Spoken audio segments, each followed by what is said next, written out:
Bonjour à toutes et à tous et bienvenue dans 101%. Aujourd'hui, au sommaire de l'émission, la critique du jeu Rayman Legends sur Wii U. Depuis le temps qu'on l'attendait, ce jeu. Ensuite, Metal Missile et Plastic Gun, une nouvelle rubrique. Depuis le temps qu'on l'attendait pas, cette rubrique. Et ensuite, c'est Auto. Là, on pense ce qu'on va retrouver dans Auto. Mais on commence avec les news. Et maintenant, je me téléporte. Avec mon téléportable.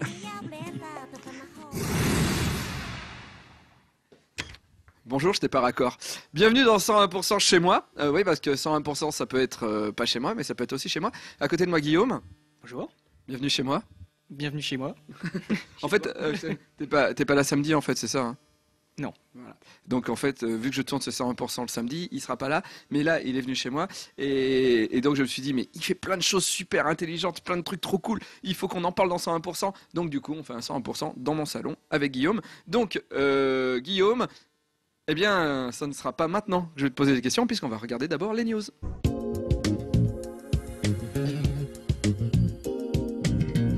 Donc, de retour chez moi avec Guillaume. Alors, Guillaume, je ne sais pas comment on appelle ta profession, en fait. Parce que quand quelqu'un est coiffeur, par exemple, on dit il est coiffeur. Là, ça va. Et toi, je sais que tu travailles dans la réalité augmentée. Qu'est-ce que c'est ton travail ? En fait, mon travail, c'est de vendre, de louer, d'essayer de démocratiser les technologies de la réalité virtuelle et de la réalité augmentée. Donc, c'est deux familles différentes, mais ça tourne toujours autour du numérique, où en fait, on va rendre des choses virtuelles le plus réelles possible. D'accord. Donc, le truc que je connais le plus facile, qu'on peut voir ton travail, j'ai vu des images sur l'internet, des vidéos sur des sites de vidéos, dont je n'ai pas le droit de citer le nom, voilà, avec tube dedans. Et donc, tu fais de la réalité augmentée. Donc là, c'est facile, c'est comme avec la 3DS finalement, on filme une image et ça fait sortir un dessin, un personnage en 3D. C'est ça. En fait, de la définition même de réalité augmentée, on va filmer la réalité et on vient y augmenter, y rajouter du contenu numérique. D'accord. Mais tu ne fais pas que ça. Donc j'ai vu un peu ce qu'il faisait, c'est pour ça que je pose les bonnes questions, on va dire. Tu crées des cubes géants et les gens peuvent aller à l'intérieur. Enfin, explique un peu le concept, je trouve ça génial. Donc en fait, c'est les principes de la réalité virtuelle. Donc c'est-à-dire qu'on va être immergé dans un environnement numérique, donc complètement modélisé, et on va le visualiser en relief, à l'échelle 1, avec une sensation d'immersion. C'est pour ça qu'on appelle ça des systèmes immersifs, parce qu'en fait les personnes qui vont rentrer à l'intérieur de ces systèmes vont avoir le sentiment de vraiment être dans le numérique. Alors attends, ils ont des lunettes, ils ont des gants, des choses comme ça, comment ça fonctionne ? Alors effectivement, on peut utiliser différentes sortes de matériel en fait pour détecter et le regard et les mouvements. Généralement, ce qu'on utilise, c'est soit des systèmes à projection, donc typiquement les cubes, donc je vais réexpliquer tout à l'heure. Donc là, en fait, on rentre dans un cube géant avec des lunettes 3D comme au cinéma, et on se laisse un peu porter par l'expérience ou par l'application. Et il y a une autre famille de systèmes qui est, elle, les casques immersifs, où là, on va mettre un gros casque avec des écrans intégrés, et là, on voit plus le monde extérieur, on est complètement dans le monde virtuel. Les cubes, là, donc c'est des cubes que finalement, toi, tu loues pour ou tu vends pour des événements. Tu me disais, par exemple, des marques de voitures qui veulent que les gens voyagent à l'intérieur de leur véhicule ou des choses comme ça. Enfin, c'est ça.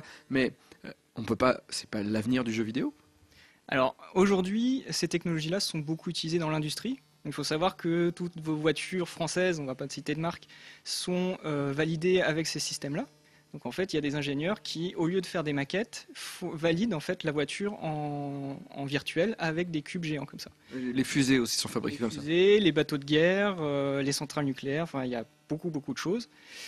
Aujourd'hui, donc moi ce que j'essaye de faire, c'est démocratiser ça pour que ça arrive chez nos cuisinistes, chez nos salles de bain, que vous puissiez voir votre future maison en relief à l'échelle 1, que vous n'ayez pas juste un plan par exemple. On pourrait se balader dans sa maison avant qu'elle soit construite. Se balader, l'aménager, vérifier qu'on a assez de place pour mettre son canapé d'angle, sa télé, si je la mets là, est-ce que je la vois bien, voilà. Vraiment se projeter alors qu'il n'y a même pas la dalle, il n'y a même pas une brique.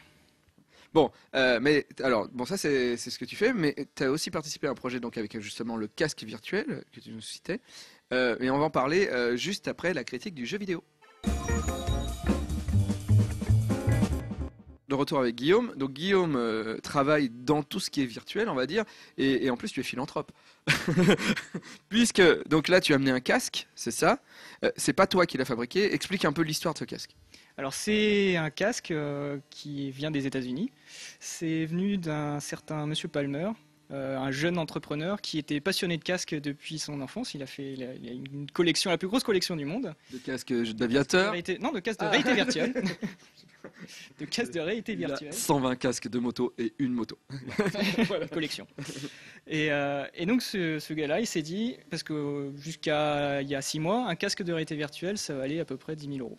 Donc vous voyez, c'était super cher. Et lui, il s'est dit, bah, allez, soyons fous, on va faire un casque à 300 $, dédié pour le jeu vidéo. Donc ce qu'il a fait, c'est qu'il a mis une campagne Kickstarter. Alors pour ceux qui ne connaissent pas, c'est une levée de fonds un peu sympathique sur Internet. Où en fait, tout le monde peut participer. Et l'objectif, c'est qu'on donne de l'argent, mais en échange, on a le droit des cadeaux. Enfin, des cadeaux ou une avant-première du produit. Donc ce qui s'est passé ici, en fait, moi j'ai participé à la levée de fonds l'année dernière, en juin. Et donc en donnant de l'argent, j'ai eu le droit d'avoir en avant-première le kit développeur justement du futur produit de casque qui devrait sortir fin d'année, début d'année prochaine. Ah, donc du coup ça t'intéresse pour toi, ton travail finalement. Voilà, c'est ça, c'est toujours être en avance sur ce qui va se passer, un temps en avant. Donc comme c'est de la réalité virtuelle, moi ça m'intéresse forcément. Et en plus c'est très mobile et puis c'est une bonne vision de ce qui va arriver très prochainement chez nous, ou chez vous, ou chez vous. Tout le monde pourra avoir ce choix. Alors, pour les jeux vidéo, mais quels jeux vidéo? Alors aujourd'hui, donc il y a Valve qui est très impliqué dans ce projet-là. D'ailleurs, il y a le directeur développement qui est passé de chez Valve à cette entreprise-là. Donc ce qui laisse présager de très beaux projets. Donc il y a déjà du Half-Life 2 qui est compatible, du Doom 3, donc il y a tous les Survival Horror qui sont prévus pour être compatibles avec ça. Donc c'est essentiellement du FPS. Va y avoir aussi du jeu de tank, du MechWarrior, ça faisait longtemps qu'on n'en avait pas vu. Donc voilà, c'est tout ça qui est prévu pour la sortie. D'accord. Et là, il est testable. Là, il est testable. Donc la seule différence qu'il y aura avec la version finale, c'est la résolution. Aujourd'hui, on est sur une résolution basse. Pour les connaisseurs, on est sur du 640-800 par œil. Ouais. Donc c'est très faible. La version finale sera en Full HD. Donc on aura quand même un bien meilleur rendu. Okay. Juste après le nouveau programme qui arrive sur No Life, d'ailleurs, oui, c'est une nouvelle rubrique, c'est une rubrique sur les jouets. Je suis très content que ça arrive parce que j'adore les jouets, ça peut se voir un petit peu d'ailleurs. Ça s'appelle Metal Missile et Plastic Gun, je le dis pas en anglais parce que je suis nul. Et juste après, on va tester le casque Oculus. C'est ça, l'Oculus Rift. Alors il paraît que c'est un peu dur au début. Il faudra prévoir une bassine. Peut-être. On se retrouve après ça. Voilà. Je suis prêt à tester l'Oculus. Je vais le mettre à côté. J'ai l'impression de partir un peu en guerre. Voilà. Donc je mets ça. Oui. Et donc là, on voit sur la télé ici ce qui se passe dans le casque. Vous voyez, je bouge la tête. Et donc, a priori, là, je regarde le plafond vu que c'est au-dessus de ma tête. Donc je vais mettre ça. Donc c'est un peu dur au départ, c'est ça? Mais alors, vas-y maintenant, tu parles dans le micro. Alors effectivement, au début, il faut y aller tranquillement. Parce que voilà, la réaction vient tout de suite. En fait, donc du coup, on va avoir l'impression d'être dans la maison qui est ici, donc qui est une représentation de maison italienne. Et donc, on voit quand Davy bouge la tête, et ben son regard est analysé en temps réel. Et du coup, il peut vraiment regarder où il veut. Et donc, la manette qui est là permet de se déplacer sur de plus longues distances, parce qu'on peut pas. Il reste des câbles. Donc, si un jour il y a une version sans câble, on pourra se balader dans un espace sans meubles. Mais aujourd'hui, il faut garder la manette. Alors, premières impressions. Alors, effectivement, ça manque de définition. Et j'ai l'impression que, voilà, quand ça défile, le nombre de rates, je sais pas si on dit ça, en fait, elle manque un peu. Et donc, c'est vrai que, oh putain, ça... C'est vrai que ça fait un peu gerber, on va dire. Mais ça va encore. En fait, ça manque de définition, mais c'est hallucinant. En fait, ce qui manque, c'est les bruits. Alors oui, c'est une version sans bruit, cette démo-là. Je pense qu'on aura l'occasion de tester d'autres démos avec du son, qui permet effectivement d'être encore plus immergé dans l'environnement. Donc là, maintenant, c'est un survival horror.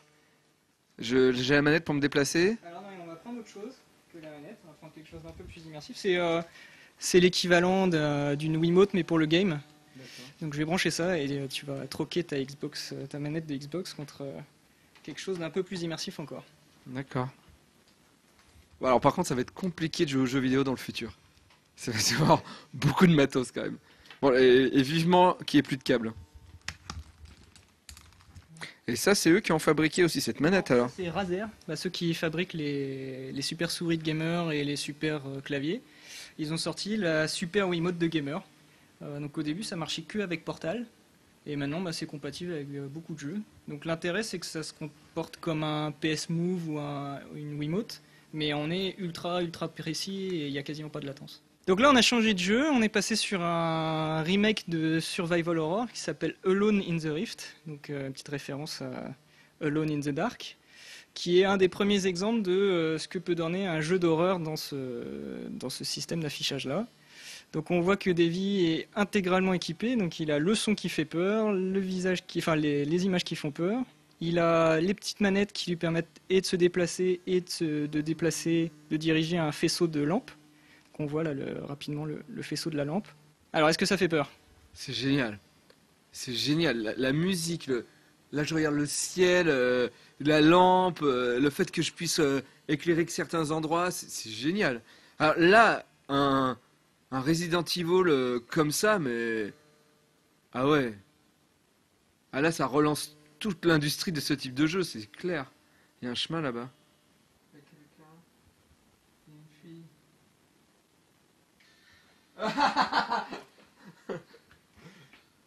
Donc là, pour ceux qui... Enfin, on n'entend pas, mais il y a une musique très flippante qui va bien avec. Excusez-moi, je suis dedans, en fait, j'explique plus ce que je fais. En fait, là, je suis dans la maison, et la gamine a disparu, il y a un bruit d'allaitement de... Comme...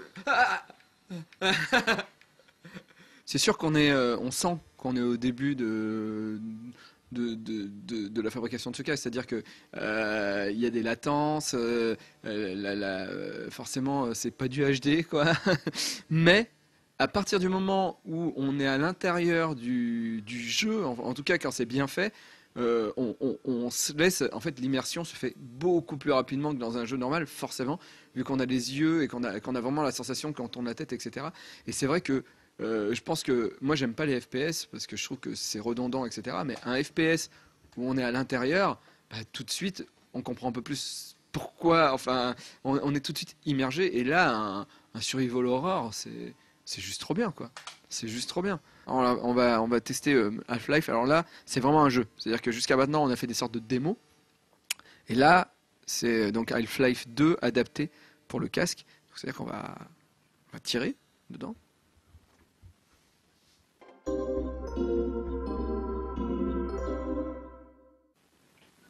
Oh là là, mais c'est pas du tout pareil là. Oh là, je vais tomber, hein. Je suis bloqué. Alors, tu connaissais le jeu avant ou pas? En fait, j'ai jamais joué à Half-Life. Alors bon, les gens vont se moquer de moi. Mais non, j'ai jamais joué. Mais c'est génial, hein. C'est vraiment immersif, quoi. Par contre, là, j'ai vraiment la sensation de tomber et tout. Et les mecs te font peur, quoi. Là, les mecs, ils ont des bâtons et ils me font peur. Attends, ah oui, d'accord. Putain, par contre, ah oui, là vraiment, Oui, on voit que t'es déséquilibré, hein. On voit bien l'effet, justement. C'est hallucinant, ça déséquilibre vraiment, là. Là, parce que j'avance vraiment, et vite. Et donc, effectivement, là, il faudrait un tapis ou un truc. Parce que dès que j'avance, j'ai la tête qui tourne, Donc, pour rebondir sur la remarque de Davy sur le fait de pouvoir marcher, il y a un projet parallèle en fait qui s'est créé après la sortie du Rift et après le succès que ça a eu. Donc pour ceux qui ont suivi un peu la buzz story de ce système-là, et c'est en fait un futur tapis de marche qui, couplé à ce système de vision là, va pouvoir permettre de marcher